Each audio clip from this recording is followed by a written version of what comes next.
But while they're getting ready, so Matt Martelli is the CEO of the Mint 400 and the California 300, which are two races that I would love to go to because we're out here in Colorado right now riding razors.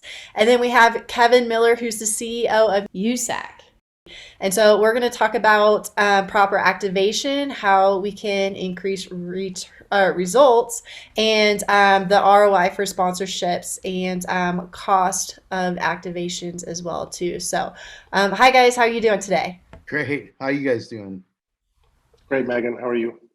Good, good. So let's start off with Matt. So, I come from the drag racing side, so I am not too familiar with your side of motorsport. So, can you kind of explain what it's like when we're at one of your races and what type of activations are there?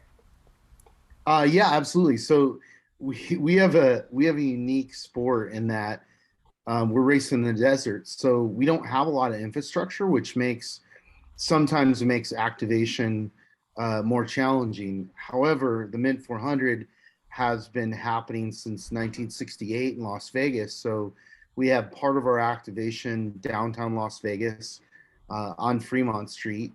And then the race portion of our activation is out at State Line at Prim. So it's a little bit different. Let's just say that, right? Yeah. Well, and Kevin, how about you? So, how does it kind of work when someone goes to a USAC event for you? Well, for us, we have multiple events around the country. At any given time, like this weekend, we have events in the United Kingdom. We have events going down in, we're with SRX actually down in Pensacola tonight, quarter minute races. So we're fortunate to be a very diverse sanctioning body that has literally thousands of events. I'm kind of jealous of Matt. I know he does an incredible job with the Mint and being able to activate on Fremont Street. So he does a super job there. For us, it's challenging because we go from venue to venue. Literally, this week in Pennsylvania, we have 5 races at 5 tracks. So we'll uh, close up shop at 10:30 at night and move on to the next event and start setting up at 3 o'clock the next day. So we're in challenging environments, just like Matt said. Anytime you're at a facility that's temporary, whether it's in the desert, an off-road track, a circle track, you walk in and you're trying to brand and create an experience for fans that are there in a very short order and a very challenging environment to do that. I have a real quick question. Can you guys hear me? Oh, Kevin, Yep. if, correct me on my history, but was USAC the very first sanctioning body of the Indy 500? Um, Technically, no. The very first was actually AAA. Okay. AAA was the sanctioning body from the origination until 1956, and they actually um, had to depart motorsports with a very fiery crash at Le Mans in 1955. And so the reason United States Auto Club sounds like AAA was that it was founded with the departure of AAA out of motorsports. I did So not know that. 1956, USAC took over until 1998 of Indianapolis Motor Speedway. All right, thanks. I did not know that. Nice. Well, me neither. Awesome. Okay. So Kevin, how can let's say a racer at one of your events has an opportunity with a sponsor and they want to do an activation at one of the events that they're going to be racing at. Kind of what's the process that they need to go to with you to have them at that event and I know for like with the drag racing side, NHRA charges a good fee for that. Is there anything like that that you kind of do?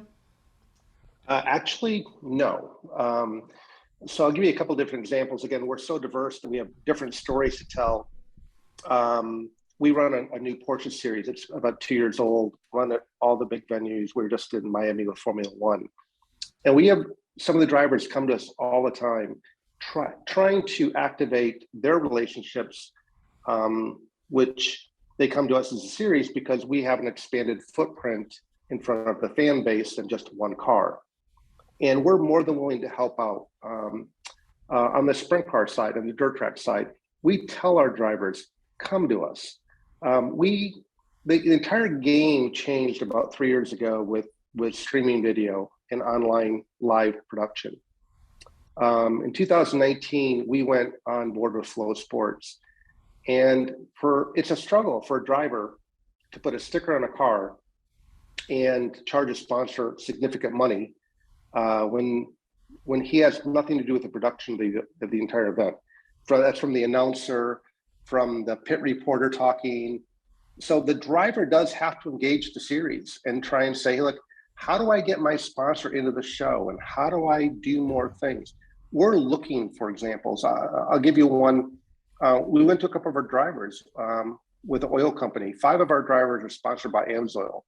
We're like, hey, why don't you guys change oil in the parking lot during the fans when they come in? Let's do a promotion. One of the fans win an oil change on behalf of the driver. Let the driver change your oil in the parking lot. We'll film it, put it in our production, and we can play that on Flow where there's 40 to 50,000 people watching that night. So, I do think that the best thing for drivers to do, is number one, build their social footprint. Bryce Menzies does a great job of building a fan base, building followers, and then promoting those products. Rico Abreu, who's a sprint car driver, he does an incredible job. He's selling his fire suits and helmets on social media, and he gets amazing numbers of people giving him money for those products. So it definitely is up to the driver to step up, come to the series and say, how can we help each other? And that is the key for us. Yeah, I mean, I would jump in and second that. I mean, what's different about our style of racing is like the Mint has north of 400 teams racing. So we look at that and we go, this is great. It's the best, social media math equation we can imagine, because that means we have 400 stars, right, that are all going to push out content via social media. And so we actually want to, and we do supercharge those relationships because, we're fortunate in that we're a media group first and foremost. So we're taking the content that we're actually shooting and handing it off to a lot of our racers. And then we take it a step further and help them and their, their filmers, whoever they have helping them create content and narratives around the event. That ultimately is the value of what we're doing here, is in terms of social media impact.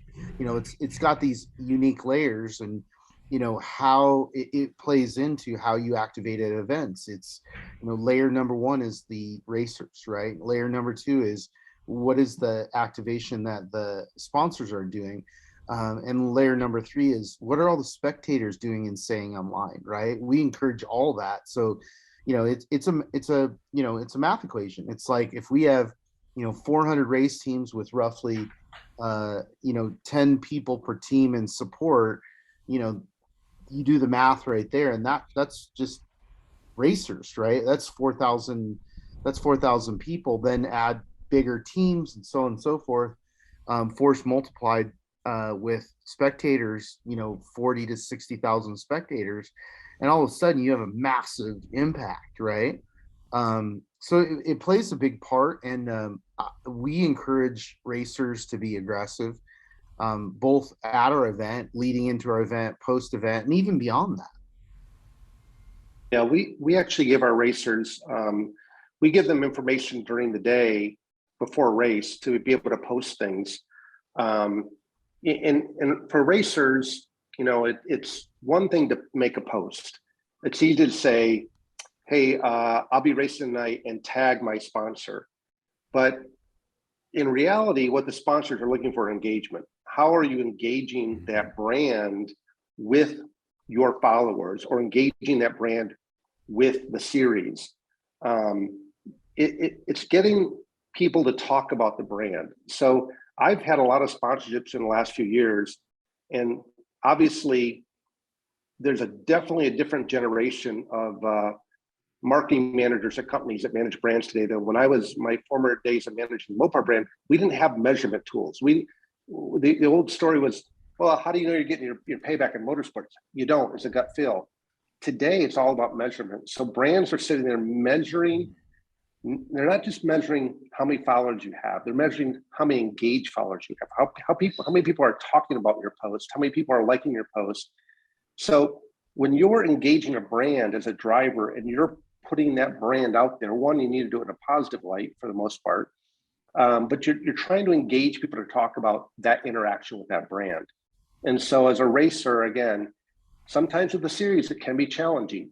There are a lot of racers that have competing brands with the series, and that becomes an issue for us, right? So we're the Amsoil Sprint Car Series. Well, obviously, if somebody comes with brand X oil, it's very difficult for us to help them activate that through us. Now, we don't have a tremendous platform of sponsors that are protecting that, but it goes right back to the days of Torque Off-Road when we were the Red Bull Torque Series, and we had, I'm trying to remember, I think it was Rob McCacker, Rob was a rock star guy, but Probably they were handing Bryce. out monster.